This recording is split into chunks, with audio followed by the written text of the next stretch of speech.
Hello students, तो कैसे हैं आप सब लोग। तो जैसा कि मैंने आपसे कहा था या आपने भी सजेस्ट किया था कि सर आप ही फिजिक्स में जो है रिपीटेड क्वेश्चंस जो हैं उस तरह की एक सीरीज लेकर आइए।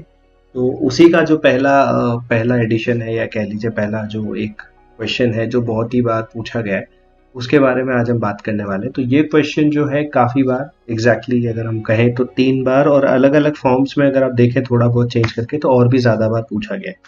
ठीक है, तो इसी क्वेश्चन को आज हम देखने वाले हैं, और इसी तरह के बाकी क्वेश्चंस अब हम रेगुलरली मैं आपके लिए लेकर आता रहूंगा, क्योंकि जैसा कि आप लोगों की ही डिमांड है कि सर रिपीटेड क्वेश्चन जो है बार बार आते हैं, उनके बारे में हमें बताइए। तो ये क्वेश्चन 98, 99 और 2011 3 साल आ चुका है। तो इसे देखते हैं कि ये क्या है, ये क्वेश्चन आखिर क्या कहता है। तो ये क्वेश्चन है मॉडर्न फिजिक्स से। अब मॉडर्न फिजिक्स या फिर आप कहिए न्यूक्लियर चैप्टर से, जो कि एक बहुत ही इंपॉर्टेंट, आप कह लीजिए अगर आपको सस्ते नंबर चाहिए ना, तो सस्ते नंबर का सबसे अच्छा ठिकाना फिजिक्स में मॉडर्न फिजिक्स ही है। अगर मॉडर्न फिजिक्स आपने कर ली, जिसमें सबसे कह लीजिए इजी फॉर्मूले, इजी कॉन्सेप्ट समझने में है, वहां पर आपको ये क्वेश्चन मिलेगा। और ऐसे क्वेश्चंस की भरमार आपको इन्हीं चैप्टर्स में से मिलेगी, और इसमें अच्छा खासा पोर्शन भी आता है, क्योंकि मॉडर्न फिजिक्स धीरे धीरे पॉपुलर होता ही जा रहा है। ठीक है, आईआईटी में हो चाहे आप नीट में देख लीजिए, तो मॉडर्न फिजिक्स अच्छा खासा वैल्यू रखता है, अच्छी खासी उसमें से आपके क्वेश्चंस बनते हैं। ठीक है, तो अब इस क्वेश्चन को, तो हाँ, तो अगर आपको सस्ते नंबर चाहिए बिना पढ़े, कम टाइम में ज्यादा नंबरों के लिए जाना है, तो एक मॉडर्न फिजिक्स एक बहुत अच्छा ऑल्टरनेटिव होता है। ठीक है, तो चलिए शुरू करते हैं। तो एक न्यूक्लियस की बात की गई है जिसका सिंबल एक्स दिया हुआ है, जिसमें नंबर ऑफ प्रोटॉन्स एन है और total number of proton plus neutron यानी कि मास नंबर एम है। अब इसमें से एमिट किया जा रहा है, यानी इसमें से निकल रहा है एक अल्फा पार्टिकल और 2 बीटा पार्टिकल्स। बीटा पार्टिकल्स याद रखिए कुछ नहीं होते, इलेक्ट्रॉन्स होते हैं। ठीक है, तो पूछा गया है कि रिजल्टेंट न्यूक्लियस क्या है। एक चीज समझ लीजिए, अल्फा पार्टिकल जो है वो +2 चार्ज लेकर निकल रहा है, और 2 बीटा पार्टिकल्स 2 नेगेटिव चार्ज लेकर निकल रहे हैं। ठीक, 2 पॉजिटिव चार्ज निकले और 2 नेगेटिव चार्ज निकले, यानी टोटल अमाउंट ऑफ चार्ज अभी भी कंजर्व्ड है।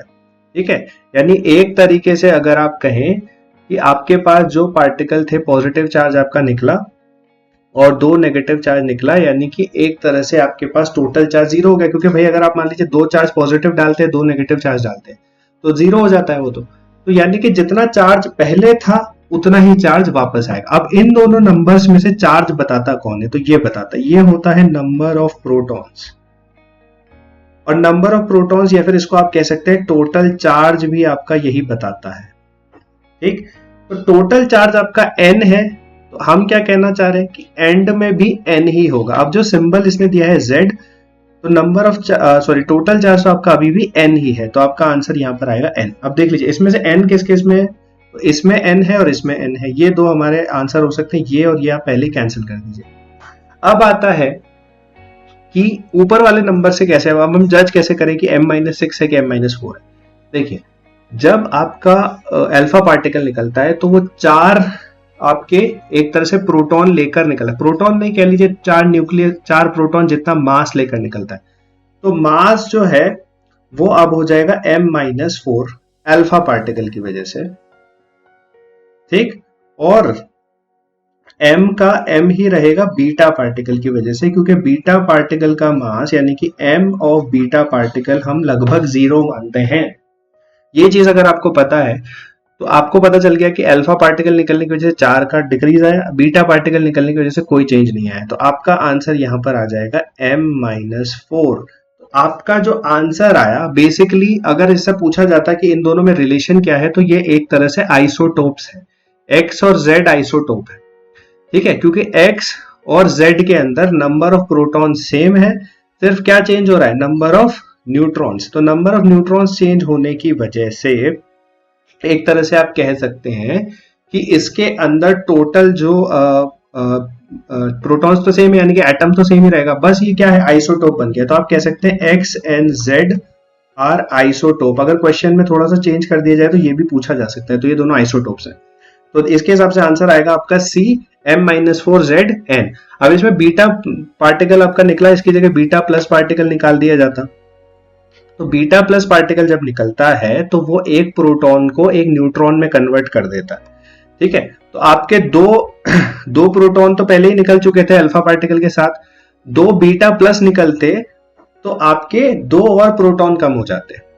ठीक है, तो अगर आपका क्वेश्चन अल्फा बीटा माइनस की जगह बीटा प्लस पार्टिकल निकलता तो आपका मास अभी भी m-4 ही होता, क्योंकि चार मास तो अभी बीटा प्लस का भी 0 ही माना जाता है, तो आपका m तो m-4 ही रहता। पर आपका जो n है, दो प्रोटॉन निकले अल्फा के साथ और दो प्रोटॉन निकले, एक तरह से दो प्रोटॉन का चार्ज निकला बीटा प्लस के साथ, तो ये भी हो जाता n-4।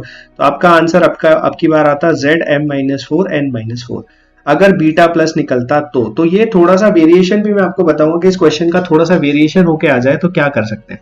ठीक है, तो इसी तरह से हम इस सीरीज को और बढ़ाएंगे, जैसे कि आप इन्हें रिक्वेस्ट किया था कि इस तरह के क्वेश्चंस में और लेके आऊं, तो मैं इसी तरह की सीरीज ये पहला है, इसी तरह की और लेकर आएंगे।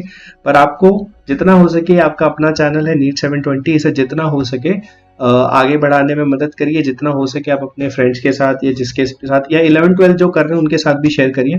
जितना ज्यादा हमारी कम्युनिटी ग्रो करेगी, जितना ज्यादा हमारा परिवार ग्रो करेगा, उतना ही ज्यादा हमें आसानी होगी अच्छा कंटेंट बनाने के लिए। ठीक है, तो मिलते हैं अगले वीडियो में इसी तरह के। तब तक के लिए thank you so much and take care. ठीक है।